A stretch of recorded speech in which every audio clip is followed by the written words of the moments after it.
Joe Pasillo and Joe Resinello. So as Joe and I always say, the left is teeing it up. Today's no exception.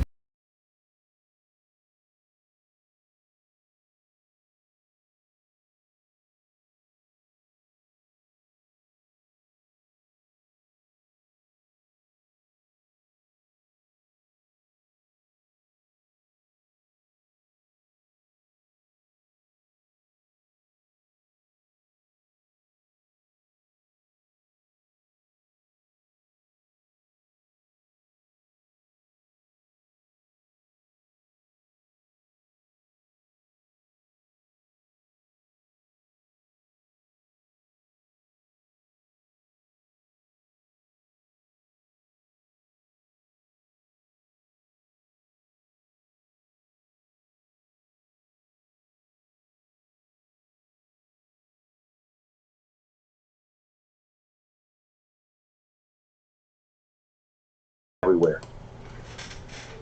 Hello again, everyone, and welcome to the Frontline with Joe and Joe. Joe Pasillo, as always, joined by Joe Resinello. And once more, dear brothers and sisters, let us go into the breach Sunday night, 8 o'clock, Facebook, YouTube, and a whole bunch of other things live. And we thank you once again for joining us. We thank you, as always, for your generosity, helping Joe and I out with our GoFundMe campaign. We have an ongoing GoFundMe campaign, so that's at Support the Frontline with Joe and Joe on GoFundMe. Please, if you're following us on Facebook, like this video, share it with your friends, share all our videos, as a matter of fact, if you like, and on YouTube, hit the subscribe button and hit the little bell so you're notified.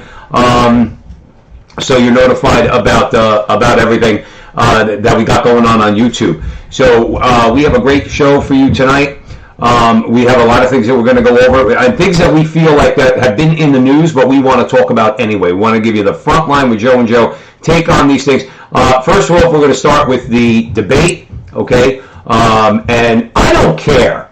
I really don't care. Joe doesn't care what what other people, let's say an individual person, cares about the debate. Just like they shouldn't care what I think about the debate. Everybody knows I'm going to say that Trump won. You know what I mean? It's like at the end of a boxing match, all right? And neither boxer's been knocked out. You say, my guy won. My guy won. All right?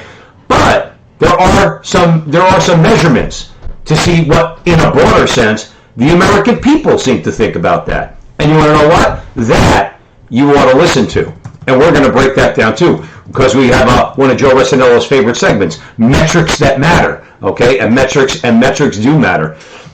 And also, we want to talk about Keith Olbermann is at it again. The guy, I mean, look, the right wing, we love our bomb throwers. You know, in the past it was Ann Coulter and others. You know what I mean? They try, you know, they try to, drop bombs on people, like, let's say, rhetorically. Keith Olbermann is that guy, but he is particularly vicious, okay? And we might be having a little sound issue right now. Let me check it out. And how's it sound? How's it sound on my end? Yeah, it says the audio is rough. So just back that up a little bit, Joe. So we'll get this going. Okay, so yeah, so we're working with all that beautiful new equipment that you guys sent. Yeah, you guys helped us with that. Yeah, you helped us with that. So we're just getting a little bit of a feel for it. Yeah, so we got Keith Olbermann. The guy is a disaster. Okay, and the guy needs to be called out. That's the bottom line. And Don Lemon. Okay, and this is going to tie into one of the major themes of tonight's conversation, which is taxes. Don Lemon saying that if you don't want to pay high taxes, if you're a wealthy person, you're selfish. You know who had something to say about that? 50 Cent had something to say about that. I think he said something like, 20 Cent. You're going to call me 20 Cent if Joe Biden gets elected. And that's an important conversation to have, because that is a popular argument from the left, is that if you're not willing to pay the government X amount of dollars of your income in taxes, that makes you a selfish, uncaring person. That's what they've always said about conservatives in our lifetimes. Okay, has always been that that basically, if you're not willing to pay through the nose and give the government more power, well, that's a problem. So anyway, and let us know if the sound gets a little bit better. I'm just fooling around with some little things here. But anyway, so let's get into it. Joe Resinello, where are we starting? We're going to start with the debate. And I think the most important takeaway of the debate, if you ask me, and a lot of political pundits felt this way as well, was Trump got Biden to say he wants to end the oil industry. Now, there's a lot of ramifications that one could basically draw from that. One thing is you just lost all of Western Pennsylvania. Some people say he already had Western Pennsylvania. Well, maybe not, because Pittsburgh is a metropolitan city, and whether you work in the fracking industry, the coal industry, or not, you're going to be affected by basically turning off the switch on the oil industry. So if you ask me, he lost the Pittsburgh metropolitan area based on that statement.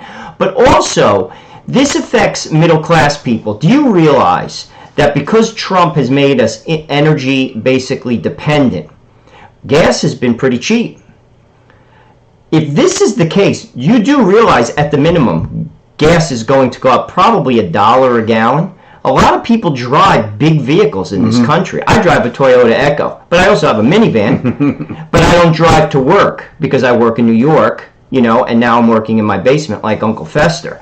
But at the same time, this is going to affect the average person because gas is going to go up. You don't just transition from a gas-driven society. Gas affects food delivery. All the trucks that drive, basically all our goods across the United States. It affects everything. That means food goes up. So I hope this sinks in. Sadly, a lot of people who are going to vote for Donald Trump will then complain when their gas bill a month for their vehicles goes up to, say, $500-600. And they'll say, and then they're just going to say, oh my gosh, well, this is why. You don't just transition away from oil. And the thing I found interesting, Trump picked up on it immediately. He said, that's a big statement, Joe. Because it is a big statement. What are your thoughts on that? I agree. This is one of the things that people, when they hear it, they think, oh, that sounds so good. The government's going to bring in more money so it could do so many more wonderful things out there. In the meantime, as Joe just broke it down, when you translate, let's say, what is it, $1 a gallon or something along those lines, that means everything's going up. Everything, our economy runs on fossil fuel, which we'll get into that from the debate too, about what, Biden lying. Did I say Biden lying? Biden lying about that, is that everything runs on fossil fuel. Everything runs on the, hang on, guys. We're very sorry. So, how's that, John? How's that, John? How's it sound? That's our producer. He's saying our sound is kind of screwed up. How are we coming across? Well, just keep it moving. Yeah, we'll just keep it moving. So, yeah, everything goes up across the board, particularly food products, because food has to be delivered by trucks, and trucks get fueled, by gas, diesel fuel, and it's all going to affect us. And Biden just gets up there and says, like Obama, like it's a very telling thing. Barack Obama went back in 2008 after the financial crisis, in a debate, he said to John McCain turned around and said, well, we should have a gas tax holiday. But, Obama went just like this. He went, oh, let's not get hasty. You know what I mean? See, the government never wants to give up their money. They're just in the business of taking. So that's very telling. And Biden's the same way. It's Biden. It's Barack Biden. That's what you're getting if we elect Joe Biden. You're getting the third term and a third term on steroids of Barack Obama. And the gas tax is just one part of that. What else was... Well, basically, Trump's prison reform accomplishments strongly resonated against Biden's early 90 comments when he called African Americans derogatory names. He particularly called, in one instance, you can Google it, it's on YouTube, he called in his prison reform statements, he called African Americans super predators. As well as his lack of accomplishments as a VP with regard to prison reform. This is something that, to be honest with you, nowadays when politicians stone cold lie, because Trump did bring this up and he's like, that never happened. People have the internet. You could search anything. This is not like 40 years ago when you had to go to libraries and pull up like old periodicals or basically pull up microfiche, You had to be like almost like a librarian scientist to find things. This is not the case anymore. You just Google it in 1 second. You basically could see or hear everything that this person said. And another thing which I think Trump did very, very well, he was saying to him is, you've been doing this for 47 years. He basically made Biden eat his record. He kept saying, you had 8 years, Joe, and you didn't do it. It's the career politician versus the, the outsider. And frankly, I think that's something the American people love, that image. Mm-hmm. I do. Right. No, exactly. And that's... that's why, and Trump hammered home on this in the debate. What else was going on there? Well, basically, I think there was the he appealed to the African-American voters in a very strong way. Keep this in mind, okay? I know that they keep saying that Donald Trump is a racist, but please keep this in mind. Donald Trump had the lowest black unemployment of all time. There was a 400% increase in black small business ownership. The criminal justice reform that he passed, the First Step Act, the $500 billion for opportunity zones in black communities, and the funding of black colleges. It's very hard to say that Donald Trump didn't do for the African-American community. And frankly, I think they know it. Here's a metric that matters. We talked about metrics that matter. This is important. Sometimes you have to look underneath the surface. You don't just look at the polls. This is a metric that matters. The day after the election, the 23rd of October, Trump had a 46% approval rate amongst African American voters in America. That's why I said in the beginning. I said that don't go by what we say. I could say all day long Trump won the debate. Joe could say that, big deal. Somebody else can turn around and say Biden won the debate. Whatever. That matters. Black Americans surging to 46%. Okay, support. Now let's say, for argument's sake, that's curtailed a bit by election day. What if it's 30%? What if it's half that?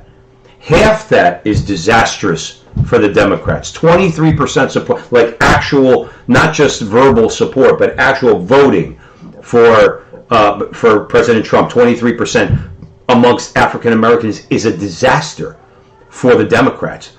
Because let's face it, where are all those African American votes coming from? They're coming from the major cities, okay? Particularly in swing states like Michigan, like Pennsylvania. So if Philadelphia ends up going, or gets a significant amount of African Americans voting for Donald Trump, Biden's toast in Pennsylvania. Same thing in Michigan if you're talking about Detroit. It's a huge number. Well, that's something they never accounted for. You see, they're accounting for that typical 8%, which usually the Republicans will get, give or take. If they get over 20% African American vote in America, it's over. Right. I think that's over. I think George Bush in his when he ran for re-election, he got Frank Rizzo says MAGA. That's right, Frank. When he ran for re-election, I think Bush got 15 or 16%, and he won. Okay, it was tight. It was a tight race, but he won with 15, 16%. Can you imagine if Trump gets 23, 24, 25% of the African American vote? Again, you're talking about a disaster for the Democrats. Because if you want to talk about woke, everybody's woke in our culture. Corporations are woke. Everybody's woke. You're all supposed to be woke, every one of us, right? Well, African Americans are waking up, okay, from all the indoctrination that they've been sold over the last 50, 60, 70 years. Okay, they realize that they've been used by the left. This is a very large group of people, African Americans, 13% of the population or so, I believe, okay, sure, that has been used by the left for political power. They're waking up, but they're waking up in a positive way. They're woke in a positive way. Joe's got a stat. You were talking to me before the show. Listen to this, because this is another very telling thing. Because remember one thing, I don't know if it came up in the debate. I didn't watch the whole debate. Quite frankly, Biden makes me want to, well, anyway. But I don't know if education came up. That's we say on the show all the time, that's one of the biggest things to look at as far as how the Democrats have enslaved African Americans in the education system in the inner cities. Listen to what Joe's got to say. And this is according, again, metrics that matter. Sometimes you have to look, again, outside of the polls. this is Rasmussen, okay? This is what they said. Between 51% and 62% of black voters support state funding of charter schools and as an alternative to traditional local district managed public schools. That support for black voters is 58% to 67% in 5 battleground states. You see, if that translates, and it should, because if you're a black family, say you're a poor black family, and you're in Detroit, or you're in Philadelphia, or you're in Milwaukee, and basically you want your kid actually, you have a kid that wants to learn. A lot of these inner city schools have a 30% graduation rate. I know Newark does. Newark, New Jersey graduates 3 out of 10 kids. That's the last stat that I saw. So, and a lot of the classrooms are 40 kids to 1 teacher. So basically, it costs too much money. It costs like sometimes over $25,000 per student. They don't get success. And at the end of the day, if you're a parent that wants your kid to graduate, you're all for charter schools. And if this translates, if that's your driver to vote, because Trump is all about charter schools and he's all about vouchers, I'll be honest with you, Biden's toast. You see, that's something they didn't account for. And in many cases, one could say they took it for granted. And you see that with the way that the Biden campaign treated Ice Cube, who was basically trying to get a message out, and they brushed him off. Right, here's a guy, listen, Ice Cube was obviously no conservative, okay, or let's say, well, I shouldn't say that, but he may be conservative in some ways. He's no Republican. By no means, okay, but he offered a contract with Black America, okay, he took a page out of Newt Gingrich's playbook with the contract with America. He offered a contract with Black America. And because he is who he is, Joe and I can't call up the White House. We hope to have that influence someday. They're not taking our call. All right. We might be able to get a staffer on the phone who's going to say, "Yeah, Trump's too busy." Ice Cube, however, can get through to the White House because he is popular in the culture. Okay, and they listened to what he said pre-election. They're implementing some of his ideas in the contract with Black America, in the racist Donald Trump's in his policy proposals. What, as Joe said, did the Democrats tell Mr. Cube? They told him kick rocks till after the election, which means vote for us, and then after the election we'll say, "Oh, those are great ideas. We'll talk about it later." See, Cube is woke to this stuff. Okay. In other words, there are many others that are woke to this stuff. They're trying to say they're looking at things objectively. The biggest example I could give you is Jim Brown. Early on, Jim Brown, who was always on the political left. A lot of people would consider him to be a little bit radical. Okay, for Jim Brown to support Donald Trump from the beginning, all right, really said, "Look, this guy's got some ideas that are going to help the African American community in a non-ideological way." Remember, black liberal establishment, they're ideologues. They want things the way they want things for power and money, their own power and money. And they're in cahoots with white liberals who also are only interested in their own power and money. When you get a Jim Brown, when you get an Ice Cube, when you get a 50 Cent, which we're going to talk about in a little bit, when you get a Kanye who says, hold it, we think we're being taken advantage of here, and we got something to say about it. Well, it's the racist orange man that's actually listening to them. And it's the left that's doing to them what they've always done. We'll get back to you later. We know you got some concerns. They'll pretend to care about it. Then after the election, they'll just say, "You know what, we really can't do anything about it because there's too much racism in this country." And that's what they'll do, and they just won't do anything about it. And one more time, African Americans are waking up to this idea. They have been, but in the Trump 4 years that we've just gone through, it's even more so. 2 more comments I want to make about the debate. Trump was measured, precise, and convincing. You didn't have the food fight that you basically had from the first debate. He kept his cool, he made his points. And this is the last point I want to make, and I think it's a very important one. Biden cited 50 national security officers claiming that the laptop information is Russian disinformation. Obviously, I'm talking about the laptop pertaining to his son and the financial scandal that's going on. Now for the facts. The FBI and the DNI declared that there is no such evidence, and it is not to believe that this is not Russian disinformation. That was a lie. Again, all you have to do is look it up. He thinks people either are stupid or that they don't have computers, because all you have to do is look it up. Also, no one believes this, Joe. Biden, that is. No one believes it. Trump laid it out, and the media look all the more corrupt in the eyes of the American people because they are censoring it. Facebook and Twitter still is not allowing the New York Post to put that up. And that's been about a week and a half now. So that's the first question. I was listening to the news to say, Jim Jordan, when they get, Zuckerberg into the Senate, he's going to say, why is it still not up? Why is it still censored? What's your mindset? You know, they put up all over the news saying Trump paid $750 in taxes, which is a lie. It's a lie. Yet, this is something that at least should be brought to the American people, and they refuse to do it because they're in the bag for Biden. And I will tell you this. If Trump wins this election, Frank Lutz, who's the pollster, he said his profession, as in pollsters, it's over. I actually believe Trump is burying the news. He's burying them because they keep saying he's going to win, he's going to win, he's going to win. Biden, that is. If they lose this election, I'll be truthful with you. I don't know if journalism will recover. Let's hope it doesn't. Let's hope it doesn't. And one more time, we apologize for the sound issues. We're trying to work it out as you guys are being very gracious with us tonight and letting us know. And I took off the one sound. But yeah, why should the media?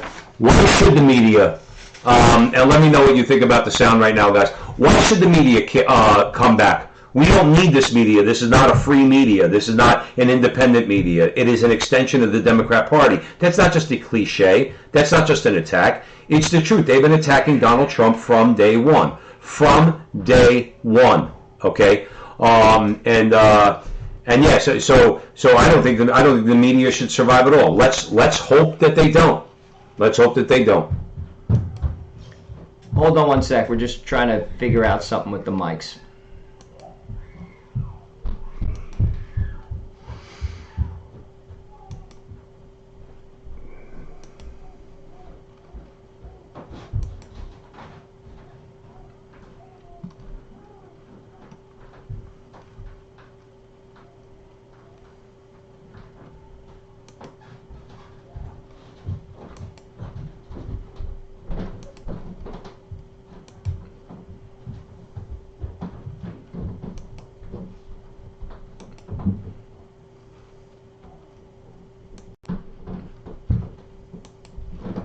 How we at, John? And then let's see. That hopefully works out okay. So, all right. So how's it sound better? Does it sound better now? No? Yes? John? Anything?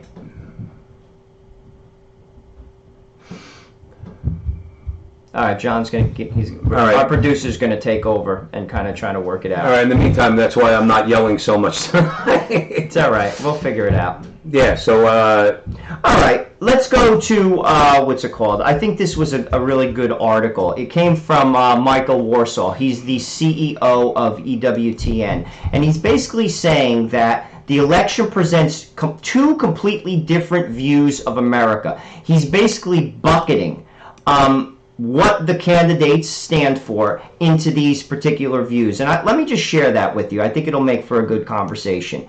The RNC has built itself on the notion that America is a great country with much to offer, and the DNC campaign has adopted the opposite view, namely that America has much to atone for and little to be proud of. The RNC vision is friendly to people of faith, since it embraces a vision that sees religious practice and belief in God as central to the country's private and public life.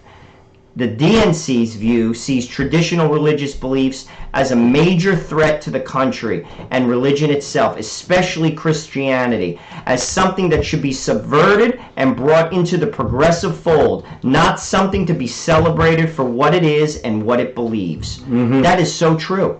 That is so true. Yeah. Are we better here or no? Not sure, but let's keep talking. All right. Also, this is what he goes on to say, Warsaw. Regarding America's founding and the role of the judiciary, the RNC's vision sees the Constitution as well crafted and continues to serve the country effectively, which should be interpreted as written, whereas the DNC demands a complete repudiation of the American system with the Constitution, adapted and changed to meet the fads and trends of the moment.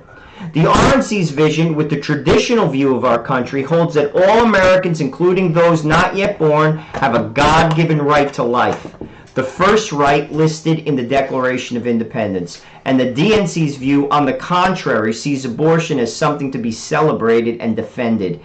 Its export with taxpayer dollars is an article of faith for them, Joe Pasillo. That's right. I mean, basically, at the end of the day, and this is what Warsaw is basically saying, is it's more than just the candidate themselves that we are voting for. That's what's on the ballot. It's basically you're casting your vote this year for a long-term vision of America. I couldn't agree with him more. Right. I think he gets it. Right, and that's exactly that's why we've heard a million times in the last 50 years, oh, this is the most important election in our lifetimes. This is the most important. Well, this one is. And it's for the reason that what Michael Warsaw is saying. It's what vision do you want? Whether or not Joe Biden wrecks this country inside of 4 years, if he's if he's even around that long, let's say if he's even around for 4 years, if he was to get elected, you're electing, and even on the congressional level, when you vote for a moderate Democrat, they're all going to vote with Nancy Pelosi. They're all going to vote with the party. And they're all going to try to lay the groundwork for a complete Marxist takeover of the United States. Why does anybody doubt this? When you look at the things that they attack, free speech, freedom of religion, okay, free association, freedom of the press, why does anybody doubt that what they want is a Marxist takeover? It's as plain as the nose on your face. And that's right, Michael Warsaw's right. If you want to prevent that, not because Donald Trump's going to do everything inside of 4 years, hopefully as a Republican Congress and Senate, but you are laying the groundwork for a Josh Hawley, let's say, down the road, somebody who's young, who maybe not as brash as Donald Trump, and get the country back on the right path. If that's the vision, do you want to go down the socialist path, or do you want to straighten America out and go down the right path? And I think that's the choice. I think Michael Warsaw is exactly right. We're voting for a vision. I prefer Donald Trump's Republican Party and his Republican Party and that vision over the AOC squad, Kamala Harris, and that vision. I don't want that vision. They may want it. I don't want it. I don't want it at all. I'll be truthful with you. I think it's a horrible vision. And frankly, it's not sustainable. Right. Because ultimately what sustains a society is family. That is the building block of every society. And they're destroying the family.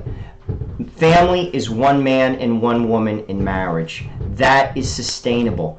You cannot build a society on basically some of these ideas that they're basically floating around. It will not last, is all I'm saying. And frankly, that should scare people. The problem is, a lot of people, this is not something that just happened overnight. We've had problems in this country from a cultural perspective for decades. This is the consequence of many, many, many bad decisions. This is going on for 50 years.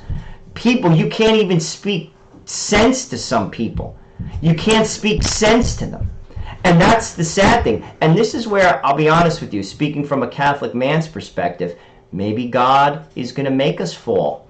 I don't know what's going to happen. Donald Trump clearly isn't the Messiah. He's not the answer to all our problems. Frankly, the problems take place in the human heart, and we have to change our mindset as a society if we're going to be sustainable. But maybe we have to go through a period. It happens in countries. You know, what if it's 90 years, 100 years, a dark period in this country?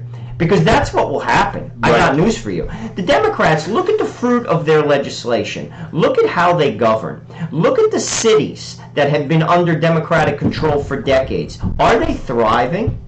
I mean, this is where I sometimes say to myself, like from the perspective of pulling away from it, trying to look at it objectively. When people see cities like Memphis, cities like St. Louis, cities like Newark, cities like inner city Philadelphia, are they working? Illinois, Chicago. They're fiscally irresponsible. There's crime off the charts. The school systems are run horribly. They have horrible graduation records. After a while, when you're banging your head against the wall, don't you kind of step back and say to yourself, I kind of should try something new? This isn't working. Just speaking objectively. And that's why I think the black vote is important. I've been posting this on our site on Facebook all week. It's the quiet metric. This is the metric that can turn the table because it's the metric they're counting on. They're in their head thinking, we're getting that vote. They may not. And if they don't, that is what turns the election. The African American vote. And the irony is this. They played the race card. And if you ask me, they say Donald Trump fueled a lot of this trouble.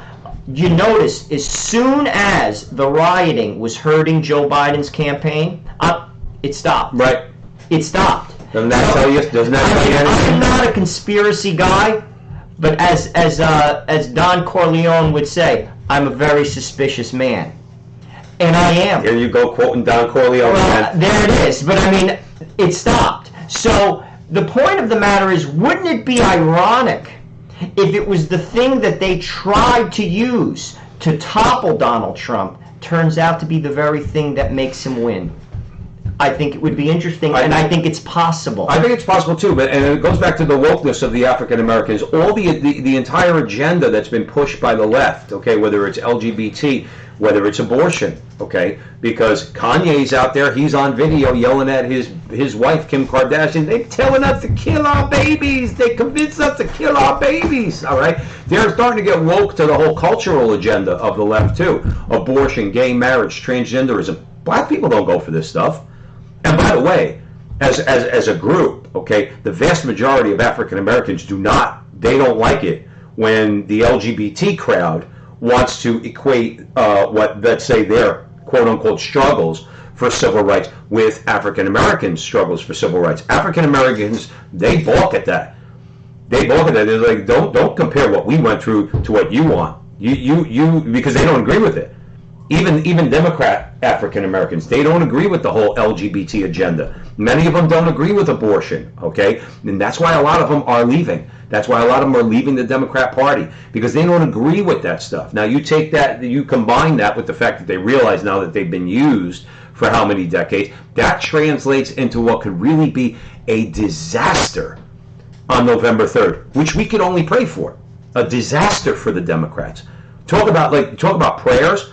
I pray every night on my way home from work. I have a set of prayers that I pray, and one of my prayers is particularly that I pray for the intercession of Saint Benedict, that the Democrats get beaten badly on November 3rd, House, Senate, and presidency.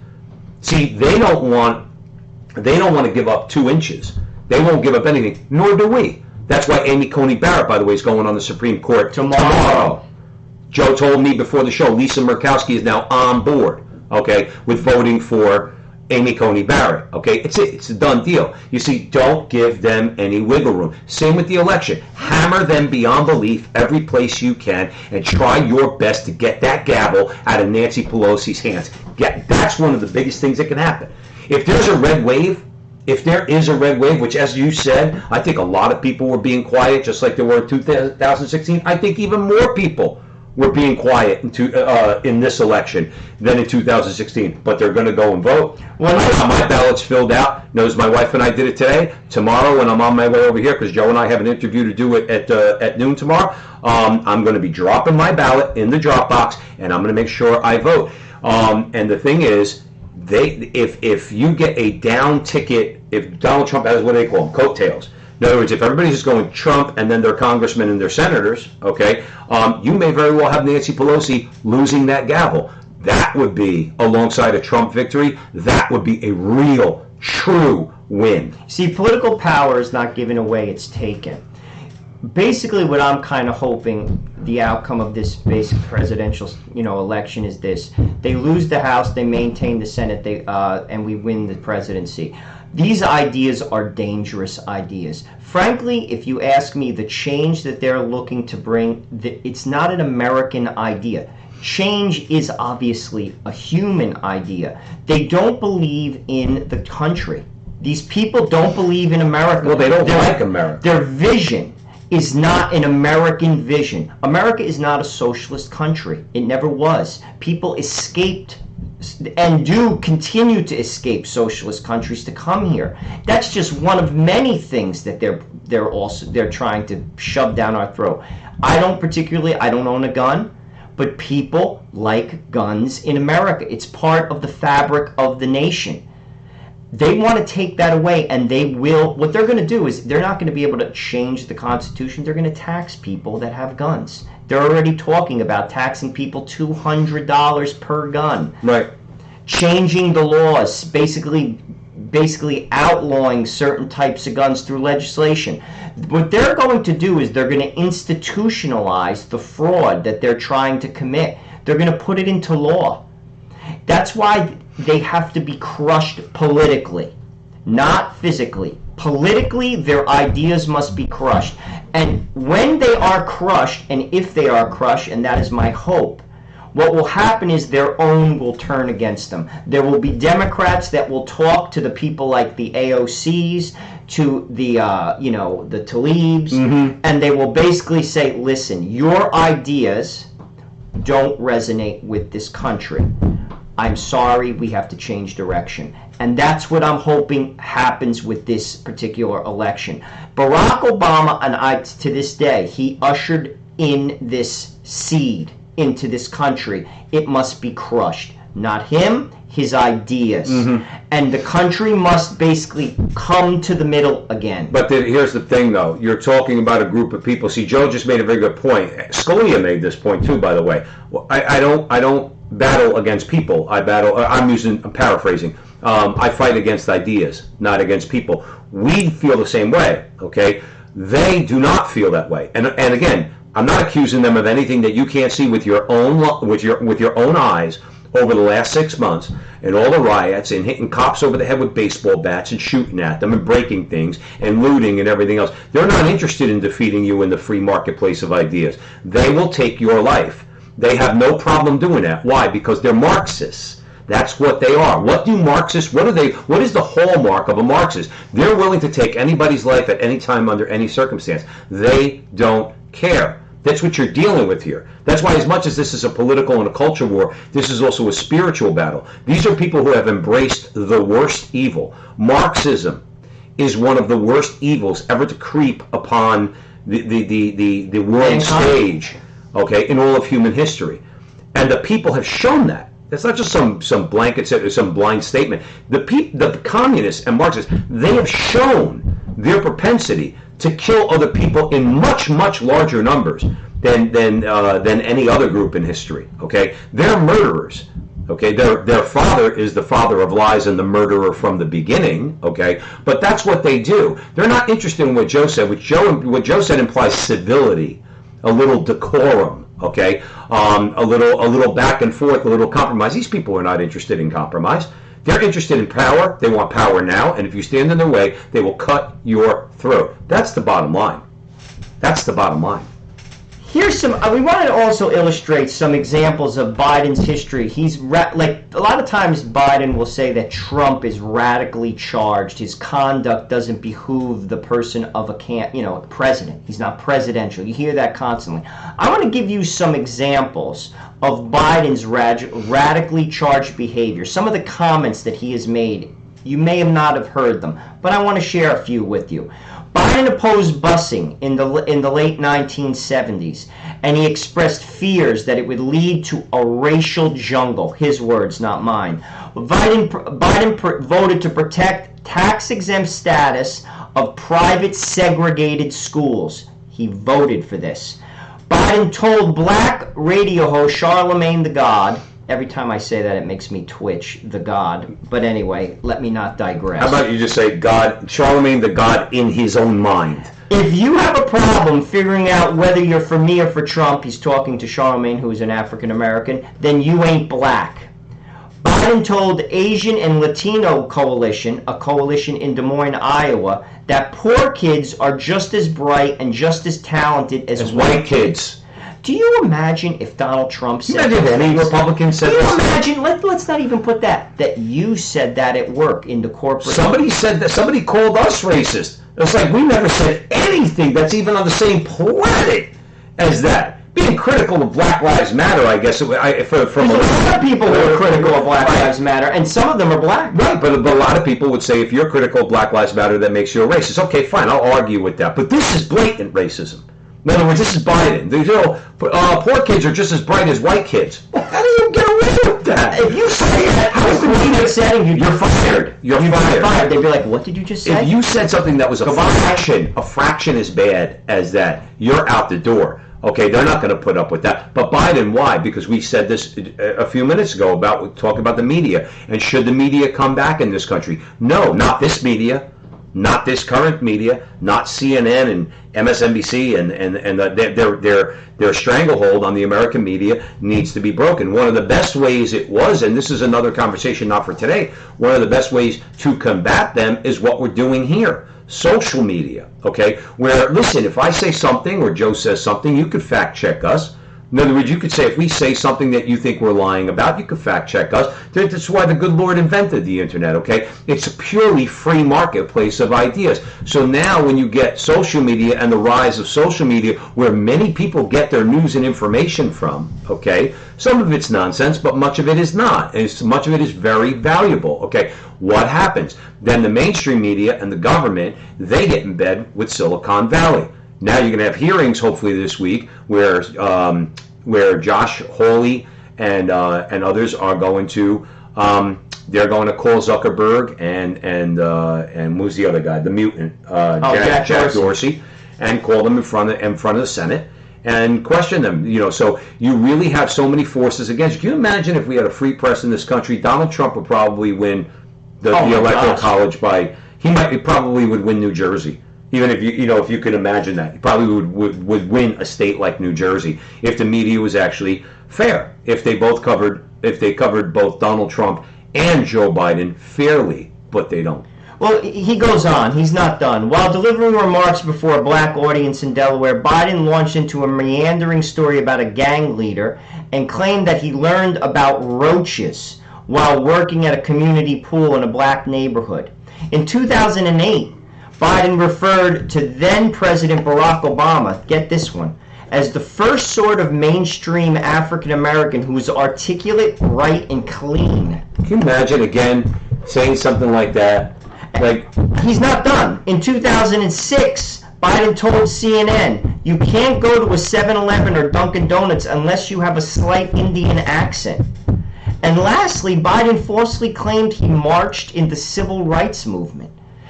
I actually think he's schizophrenic. Dude, he lies. This guy will say things that, it's beyond, like the fracking. I mentioned the civil rights. I mean, this is like stuff where you're just like, Joe, you are lying. He's one of those guys that must truly believe. Okay. By the way, Basil made a point in the comment box. Okay, listen, Basil. All right. He says, as the volume in your voice goes up, the audio gets worse. Your producer probably did that to keep Joe P. calm. That's okay. I'm backing up from the microphone, and I am keeping calm tonight. Actually, this is good practice for me. I think the good Lord is disciplining me not to get so angry and to keep more of an. I can make my points without getting angry. Don't worry, I'm not going to lose my anger. But Joe Biden must be one of those guys that truly believes that he, in his entire career, that the media will always protect him. It can be it could be the only explanation. Either that, or like Joe said, he's truly schizophrenic. And if he's not schizophrenic, he really thinks the media will protect him. And even if he fibs a little bit, like graduating the top of his class, okay, even if he fibs a little bit, it won't be that big a deal because the media will cover up. Well, you know what? His lies go back decades, and they're not just fibs, okay? They're big. He marched in the civil rights. Next they'll say he got cracked over the head. He was sitting right next to John Lewis when John Lewis got cracked over the head on the bridge down there in Alabama. Come on, man. I'm going to borrow Biden. Come on, man. Come on, man. It's actually sad. And you know what's sad is he'll get 55 million plus votes. You see, this is, as Michael Warsaw basically said, it's more than just candidates we're voting for. It's a view of the nation. If you ask me, only a sick culture would basically, I think Joe Biden and Kamala Harris, if you ask me, objectively speaking, this is one of the worst tickets I have ever seen. It's one of the worst tickets I have ever seen. Do you know that Donald Trump is going to be in like a billion places between now and November 3rd? Joe Biden is home. He's home. And as we speak, he's in Delaware. But remember something. Why does he do that? It's for the reason I just said. His people really think the media will carry him. They'll carry the day over the, 10 days from now? Is it maybe less than that?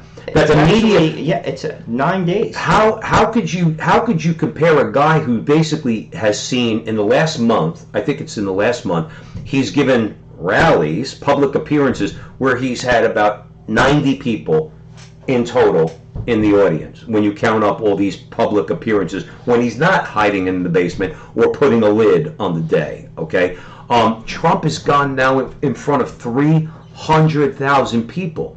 The only thing that Biden's strategists and handlers can even be thinking is, well, the media, if we win this thing, it'll be the media that carries the day. We got to keep this guy under wraps and just get him out there sparingly. It's the only thing I could think of. Because why wouldn't you have him out there and saying, look, Joe, if you have to die on the campaign trail to win this election, if you have to die, Trump's willing to die. He's going everywhere. Dude, he's going tomorrow in Pennsylvania. He has 3 rallies in the state of Pennsylvania. That's like a 16-hour day. That's why he's going to win Pennsylvania. That's why he's going to win the election. And when they all sit back at the end and try to figure out how they're going to steal this election from Donald Trump, okay, they're going to have to say to themselves, hey man, we kept the guy in the basement. Why do you think we lost? And the funny thing is, even with him in the basement, the election shouldn't even be as close as it is right now. Again, the media says something about the country. It says something about the country, but you can't blame all people, Joe. I know what you're saying, but you can't blame all people when they're not getting the information in a fair and objective way. When Joe Biden is not being treated the same way Donald Trump is.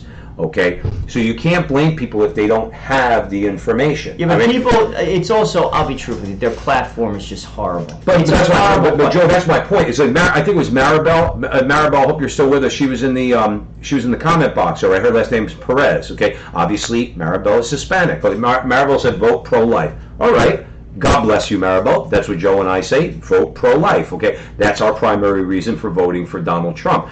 But use that as an example. That's a perfect example, as a matter of fact. There's many Hispanics in the urban areas. We know that, okay? They're being lied to. In other words, they're not being told the whole truth about the left-wing agenda in the Democrat Party. They're being spoon-fed. In other words, the same way African Americans have been for the last 60, 70 years. They're being spoon-fed what they want them to hear. If you told every Hispanic in this country exactly what the Democrat platform is in regards to just abortion, leaving aside transgenderism and all that, just abortion, okay, Hispanics will start voting for the pro-life party like that.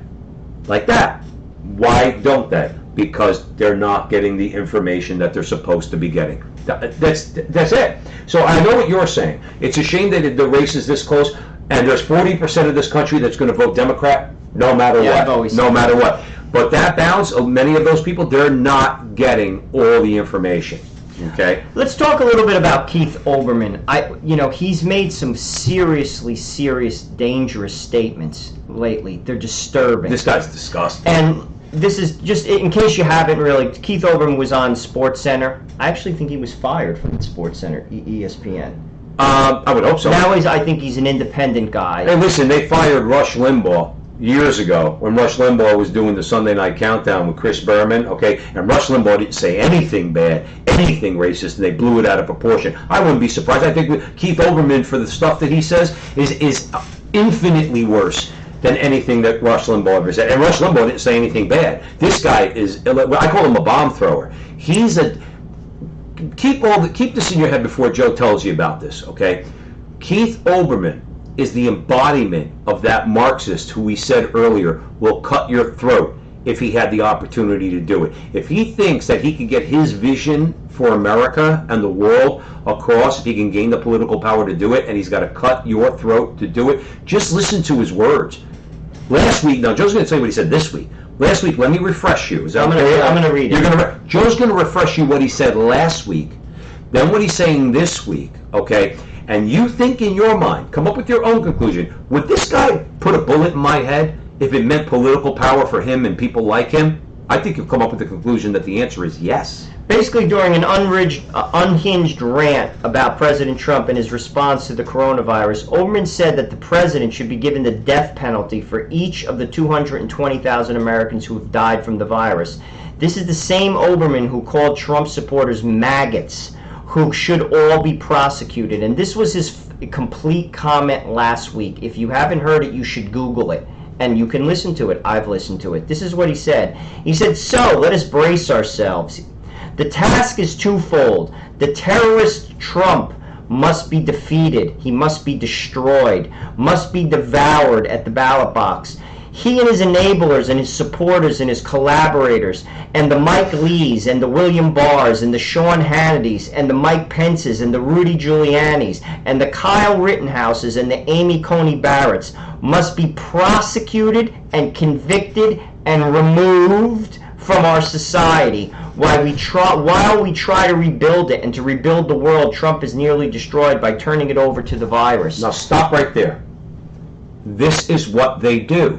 See, when he says removed, what does he mean by removed? How does that, like gulags, or you just hit the net, concentration camps, gulags, same thing. We need to remove you because you don't think like us. Now, we're not going to kill you now. We're going to send you to a place where you're going to learn anew what our revolution is all about. And then you could come back into the fold now that you'll be adapting yourself to the correct point of view, to the correct worldview. That's what he's saying. And if that indoctrination doesn't work, now Catholic Church has two examples amongst many others in the 20th centuries where that was tried, okay, and those people said basically, I'm going to my death. Saint Edith Stein, okay, and Saint Maximilian Kolbe. Okay, now again, there's others, okay, but those are two glaring examples. That was the Germans, they were died in concentration. Germans, National Socialist German Workers' Party, Communist, they're all he's on a roll. But they were all. Father Carapi used to say it all the time. He says socialism, communism, fascism all has its inception in the same place, the same pit of hell. So my point is that that's what they'll try to do. If you stand up, they'll send you to that concentration camp or that gulag, and you'll die there. Okay, those who they let out of the concentration camp are those who now they will have considered to have been re-educated. Go watch The Killing Fields. You'll see it's one of the most chilling. Yeah, horrible. It's one of the most chilling scenes in that movie. Great picture, by the way. One of the most chilling scenes, and we've said it before on the show, where at one of the re-education camps, the little kids go up to the chalkboard where there's stick figures of obviously a man and a woman, okay, and the little kid is handed the crayon or the chalk, and he goes up, and the woman's hand, the stick figure, is holding that of what is obviously a stick figure of a child, and the little kid, the good communist hands the little kid the crayon, and he crosses out the adults. See, that's exactly what re-education camps are. That's just an example. It's a very chilling scene, okay? Because that's what they try to do. Why do you think there's an attack on the family in the last 50 years, which we could go on and on and on about? Why do you think there's an attack on fatherhood? It's generally through fathers that discipline and all those values. I mean, I'm not taking, and don't take this out of context. Mothers bring all sorts of values to parenting and to the family also, but through let's say a strong father figure. Why do they have to destroy the father figure? Because then what you get is a bunch of little kids like that in the killing fields. You get a bunch of little kids who basically you've convinced, in other words, to destroy the family, X out the mother and father. Then what are you left with? You're left with an individual that has nothing in between themselves and the raw power of the state. And that is what these leftists and these statists and these globalists want. Those re-education camps that Keith Olbermann is calling for, when he says get rid of them, remove from our society. Those are his words. Right. These are not my words. You could Google it. Remove from our society. What do you mean by that, Keith? Do you mean kill people? Do you mean imprison people, as Joe said, who don't think like you? Well, didn't he say prosecute people? He said prosecute and convicted and removed from our society. That is a chilling statement to make publicly. If you ask me, he should be brought in by the FBI. What do you mean by that, Keith? Right. What do you mean by that? Even Mitt Romney called him out, and he's not exactly a Trump supporter. He basically said that when he called Trump a terrorist, he said that this is the example of hate-filled commentary that is unbefitting our nation. You see, this is what's going on in these circles. And this is why, if you ask me, if Biden wins, it's a dangerous, dangerous administration. These people mean business. Kamala Harris has also said, on record, she says, we will take names. Now, what do you mean by that, Ms. Harris? Do you mean that you're going to go after people like Greg Gutfeld, like Tucker Carlson, like Laura Ingraham? Is that what you mean? Right. Are you going to go after basically Trump supporters in the political realm? What do you mean by that? You're going to take names. I want to know. This is not if you ask me, again, and I am a suspicious man, all the rioting stopped when it started to hurt Joe Biden. It all stopped. There's been a lot of footage of trucks. I can remember one riot, they had signs. A U-Haul truck came out and people went into it. They got resupplied. I mean, this stuff, I'll never forget what they did to this country this year because of the election year. I will never forget what the Democrats, as long as I live, what they did to this country. They hurt communities, people died, businesses destroyed, all in the name of power. And don't tell me you did not leverage this virus for political gain. Right. Don't tell me you did not leverage the horrendous murder of George Floyd. Don't tell me you didn't. It's disgraceful. And many of the people that were hurt are poor, and many of them are black. And they will suffer for decades because of what happened in their communities. Minneapolis, burnt to the ground. You think that's going to come back anytime soon? It's going to be decades before that city gets back on its feet. Right. And that's just one city. Disgraceful. New York City, I was there 2 weeks ago. It's a ghost town. I'm there every day. New York it's a shadow of what it was. And it ain't coming back anytime soon. It's a disgrace. That's right. It's a disgrace, and it's done deliberately. And the other thing, real quick, before we move on, remember one of the other things that the left likes. The left needs production, okay? Because obviously they need to. If they're enslaving us all, they need to feed us, or we have to eat, and they have to give us some sort of a semblance that we have some kind of freedom. It's not that they don't want to destroy all businesses. They just get in bed with businesses. But what's the best way to do that? Get in bed with big businesses that control big industries. That's why they're in bed with Silicon Valley. Okay, what's one of the consequences of, as Joe was saying, their corona lockdowns and everything? They've destroyed small businesses.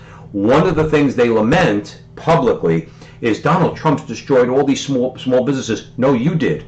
You did, and you did it deliberately. Donald Trump wanted to help all those small businesses. You crushed them, the gym owner, the diner, the restaurant owner. You crushed them all. Why? They don't like small businesses. You know what small business people tend to be? Not leftists. I'm not going to even say conservative, but they're not leftists. They're not going to go, when you say, well, we're going to tax you 50%, they're going to go like this. Yeah, okay. No, they're not leftists. Small business people in America are a threat to the left. They're a threat. So what did they use? One of the things they used this coronavirus for was to destroy small businesses. They did a wonderful job. If that was I think that was their aim, that was their goal, and they did a terrific job. They destroyed hundreds of thousands of small businesses, and it was by design. Our last story of the night is Don Lemon on CNN. He made some statements regarding... That's a to you, pal. Fair enough. Paying taxes. This is what he had to say. I'm going to read this to you. He said, as Americans and as people, especially if you believe in the Christian values that you espouse, you're supposed to do unto others and help others. So to do that as much as I can, and I don't like it, but I don't mind it in a way because I'm blessed and fortunate enough to be in a position to make this amount of money where I have the privilege. I have the privilege to be able to do it. No one likes to pay a lot of taxes, but we do it because we can. And not everyone can. So maybe you buy one less dune buggy. Maybe you buy you buy one less fancy car. Maybe you buy one less boat. Maybe you buy one less yacht. Maybe you buy one less apartment or one less mansion. How much money do you really need? That's all I have to say. First of all, who buys dune buggies and mansions and boats and yachts? What are you talking about? You're delusional. That's number one. Number two, I don't give to charity, and in my head, no, I do give to charity, but I don't basically, in my mind, think paying taxes is doing that. I don't trust, by the way, what I give to the government. They do stupid things with our money, by the way. The money that you give to the poor should be outside of your taxes. That's what the Catholic Church believes. You give money hand to hand. And if you form a society properly, people will do that because they'll see God in their neighbor. That was in the gospel today at Mass. Love God above all things, love your neighbor as yourself. Those are the two greatest commandments. That was the Mass that was read today in Mass. What do? When you see somebody who's in need, you should see Christ in them. So you should help them. That has nothing to do with your taxes. And frankly, I'll say it again, I don't trust the government. Right. And I don't want to pay them a ton of taxes. And well, that's why we have to, like as Christians, we have to resist them when they start pulling that, well, you don't care about people. They've been pulling this for decades. Conservatives don't care about people because we don't want to give our money and our power to the government. We will do what we do charitably, okay, in our communities to help those people who are in need, okay, because that's what Christians are supposed to do. But that has nothing, as Joe said, with what I agree to give you as far as taxes, all right? Now that relationship has to change. This idea what the government takes or what the government gives you, that whole mentality, we need to raise our consciousness to start saying in this country and change our language to say, no, you'll take what we allow you, what we will give you. You don't take anything from us. We allow you a certain amount of our income in the form of proper taxation, not confiscatory taxation. That's number one. We have to change the language. Number two, when they start saying you don't care about people, no, I don't care about bureaucrats. And I don't care about left-wing politicians who just want to take my money to spend it on things that are going to give them more political power. I don't want to do it. And on abortion, that's one of the big ones that comes to mind. I don't want to give you my money. That's got nothing to do with Christianity. What you do privately, remember something, what Jesus said. He said, when you give, don't let the left hand know what the right hand's doing, okay? Give quietly. All right, God will see what you do. That's the proper Christian attitude. I don't turn around and say, well, I'm willing to give the government 40% of my income because I'm a Christian. No, God's not going to judge you favorably for that because you're willing to give your money to Kamala Harris and Joe Biden. In other words, and Nancy Pelosi and Chuck Schumer. That makes you a good Christian? You really think you really in your heart think that they're feeding the poor? Joe Biden does, by the way. He said that back in 2012 when Mitt Romney's tax returns came out, and it showed that Romney gives a ton of money. Now, I don't like Mitt Romney, but he gives a ton of money to charity. A ton of money. Millions and millions of dollars. This is after taxes, okay? And it showed that Biden gave like 0.03% of his income to charity. And the response from his people or him, I forgot who it came from, was, well, Joe believes in helping people, through government programs. So he agrees with higher taxation. So Joe gives in that way. Well, that's not any way to give. That's a measure of my morale. The level of my care for the poor is measured by how much money I want to give the government. And Don Lemon is going to try to judge me because I say, what's our favorite line from Rocky? Screw you, creepo. I'm not giving you my money. You just waste it on things that I don't want you to spend it on. Okay, wars come to mind. Donald Trump's against getting us into endless wars. There's all the waste. Don't even think about equating the two. What I do for the poor is between me, my wife, and God. Okay, and it's got nothing to do with you and your stupid leftists in our federal government. But also think about this. All the programs that they want to institute, since we're on the subject of taxes, they want to pay free community college. They want to give $15,000 for all first-time mortgage people buying a house, first mortgage, which would equate, by the way, to 30 million. There's 2 million first-time home buyers every year. That's $30 million. 30 billion. I'm sorry, billion dollars. Billion with a B. Where do you think that money's coming from? The people who just make over $400,000? That's the biggest lie he's told yet. Yet it doesn't register with Americans. This is the type of stuff, because I live in New Jersey. I know the politics of New Jersey, and I see it. They bitched about Chris Christie, and they basically voted in Murphy, who's an iteration of Corazine. Same guy, just comes from a different state. Corazine was a carpetbagger, Goldman Sachs executive from Illinois. Murphy's a carpetbagger from Massachusetts who's a Goldman Sachs executive too. Same guy selling the same crap, and they do it again. And then they complain. Our taxes are too high. Well, you voted for this fool. Right. Why would you? And they're going to do the same thing. And here's the other thing too. When you're for lower taxes, then they want to bring that, because this is something we wanted to talk about. Then they want to bring race into it. You don't want to pay taxes because you don't want us to give money to poor black people. They've said that. Remember throwing grandma off a train, and when Ronald Reagan criticized welfare queens? Listen, get your head out of your butt. If you don't think back in the 80s, and even today, there's still welfare queens. They still exist. There's women who basically live on welfare. All right? Many of them are white, by the way. Most of them are white. They're not all black. But it's like, so you want me to pay all this money, you want to waste it on things like welfare, you try to inject race into it by saying that if I'm not willing to pay that money to the government and I want to keep more of my money, that makes me a racist. Well, we mentioned earlier in the conversation, it was one of the things we wanted to talk about, 50 Cent, he came out and said, you might as well call me 20 Cent if Biden gets elected. Now here's a rich black guy, Don Lemon. Is he selfish? Is Keith Olbermann going to call him a racist? Okay, I'm curious, Joe Resinello. And by the way, 50 Cent is not really a rapper anymore. He's a businessman. He got involved with that vitamin water, and he made a lot of money with that. He's not really like a guy who's out there making records. Okay, he's a businessman. He sees business opportunities. He uses his name. I would too. He uses his name. He got involved with, let's say, a few different things. He's made a ton of money. So Joe Biden wants to turn him into 20 Cent, and he's got something to say about it. I'm not voting for that. Now, is he going to be a racist? Are they going to call him selfish? And other, let's say, black entrepreneurs like him, are they going to call him selfish? And who knows what he does with his money? That is another thing. You don't know what people do with their money. To be honest, I didn't know that Mitt Romney gave all that money. Give a ton of money to So that's my point. You don't know, and frankly, like I said, if you have a well-formed society, people will give money to the poor. Having a society that's moral, they will do that. But I am not giving it to the government because I don't trust the government, even under whatever president, Donald Trump, when it comes to money.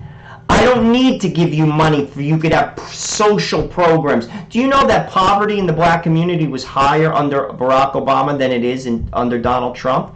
All his programs, did they work? No, they didn't. No, sorry guys, they didn't work. Those programs, that's all they're designed to do is to grease the wheels of the black liberal establishment in the inner cities. You think that the black liberal establishment really cares about those young kids and whether or not they get an education?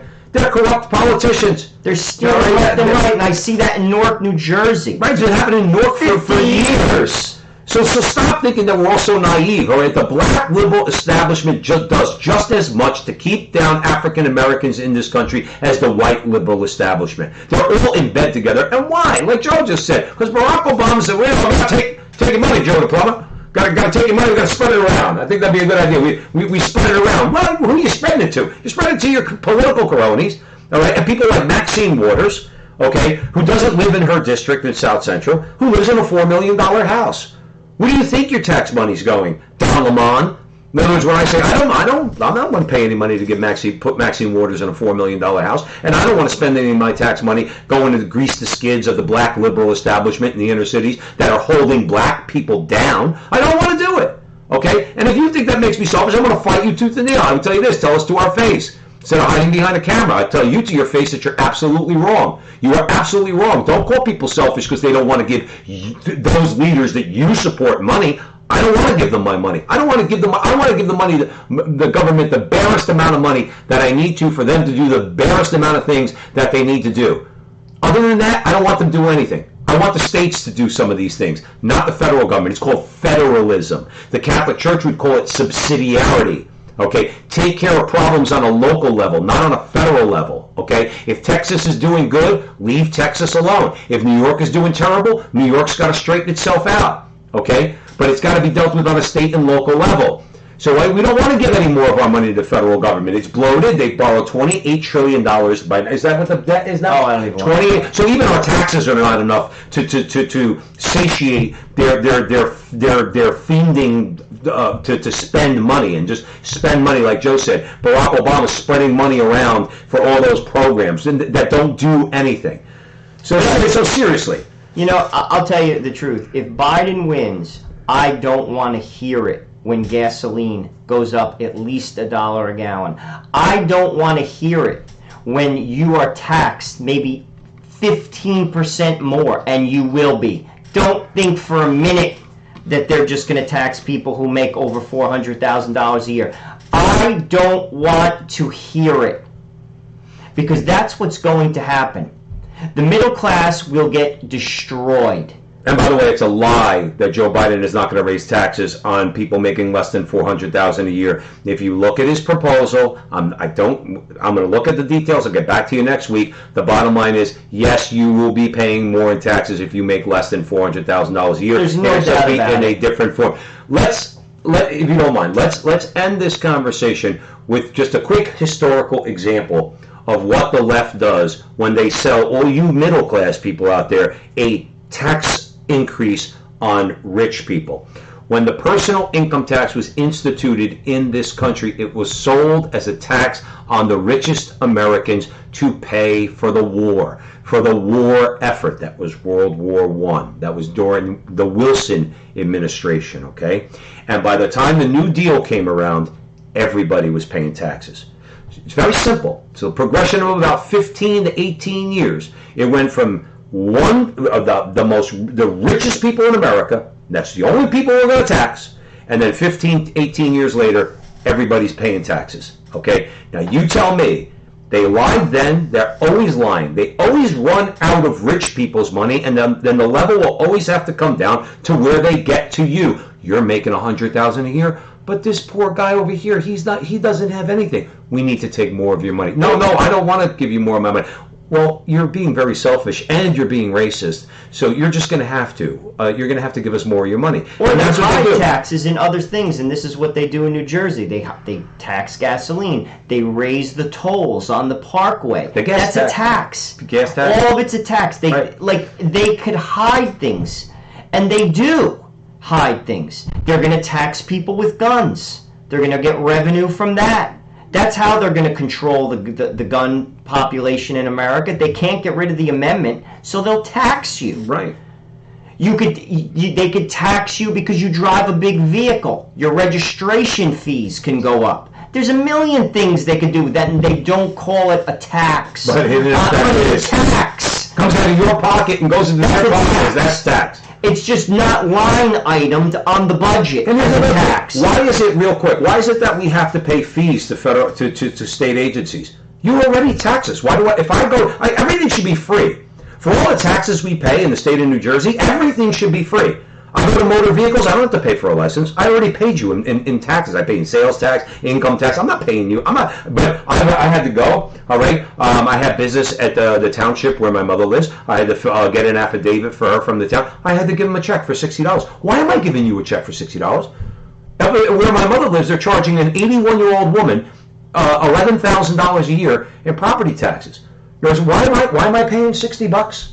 So is that, again, you say that's not a tax. They'll say that's not a tax. But we say it's a tax. It's a tax because I had to actually give them $60 in order to get something from them. And they work for the city, but they already make their money through taxation. So you understand, it's the whole apparatus needs to, the left always talks about burning things down. We need to burn down their tax structure in this country. totally annihilate it, totally change it to a very simple form of taxation in this country that we all could live with. Because this tax system that we have now, on the state, local, and federal level, completely unsustainable. And again, can't do it anymore. Look at the fruit of these democratic cities and democratic states. They're bankrupt. They're fiscally irresponsible. I'm sorry. They are fiscally irresponsible. You tell something by the fruit it bears. And then again, this is not speaking as a Republican. Step away from it and look at Illinois. Look at New York. Look at Massachusetts. Look at Connecticut. Look at New Jersey. Look at California. They're not run well. They don't know how to run systems and governments. If you ask me, it's malfeasance. New York chased away Amazon. 250,000 jobs, which were going to go to Long Island City, thanks to AOC. Even Cuomo, Governor Cuomo, he called it governmental malfeasance. That could arguably been one of the stupidest things I have ever seen from a government's perspective in my life. And Bezos is one of their friends. You know what I mean? Bezos is like, he's a corporate bigwig, oligarch, that the left loves, and they love him. Even de Blasio spoke out against that maneuver, against AOC. That was dumb. They don't know how to run governments. I'm sorry.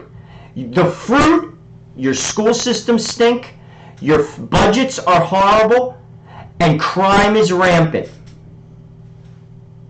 Sorry. That's right. That's it. I don't know what to tell you. Well, that's a perfect place to end the conversation. They don't know how to run governments. They don't know how to run most things. They don't even know many times how to run their own lives, okay? And they want to make sure that they can run yours. So that's why, and we got one more Frontline with Joe and Joe before the election. We'll have, listen, all you great people out there, you're wonderful, beautiful people, and we love you. Please bear with us. We'll fix the sound issue. Next week, it'll be crystal clear. We promise, okay? But thank you for sticking with us tonight, okay? And we're gonna have a great show for you before the election, and we're gonna continue to pray for an outcome to the election that's going to be good for America. I think you know which way Joe and I believe the election should go. That would be good for America. We're voting for Donald Trump. I voted today. I went right down the ticket. If you're in New Jersey, take the time to vote, even if it's a symbolic vote. Vote against Cory Booker. Just Rick Mehta is running for Senate in New Jersey. Just vote for Rick Mehta. Please vote against Cory Booker, just to say you did. I did it just to say I did. I don't think Rick Mehta is going to win. I haven't looked at the polls, but just go out and vote against Cory Booker. That would be really, really good. And if you're in Bergen County, vote against Bill Pascrell. And by the way, that's an Indian, Rick Mehta, running against Cory Booker, and I believe you pronounce his name Prempa. He's running in southern Bergen County against Bill Pascrell, and Billy is a black guy, an African American from Patterson. Okay. Yeah, my neighbor has a sign on his lawn for him. So if you're Italian and you're conservative, don't vote for the Italian Pascrell. Go vote for the black guy, because he's on board with what you believe. All right. So Billy Prempa is on your side, and that's the guy we have to vote for. And again, you know, that's our opinion. All right, that's who we're voting for. And in the meantime, we want to thank you once again for joining us at the Frontline with Joe and Joe. Joe Pasillo, Joe Resinello. We were way into the breach here tonight, talking about a lot of things that are of interest to you. Please like and follow and share our page on Facebook. On YouTube, please subscribe and hit the little bell. Please, by all means, check out the Crusade channel, always on air and always online at crusadechannel.com. Joe and I are on there 3 hours every Monday. It's a great channel, and they're doing a 30-day free trial so that you can check out everything they're about. We think you'll love it. Mike Church runs a great station. We think you'll love it. So it's crusadechannel.com, and you could sign up for a free 30-day trial subscription. Yeah, we think you'll love it. So in the meantime, remember that our conversation is your conversation, and that conversation is going on everywhere. So we will see you next week. Thank you.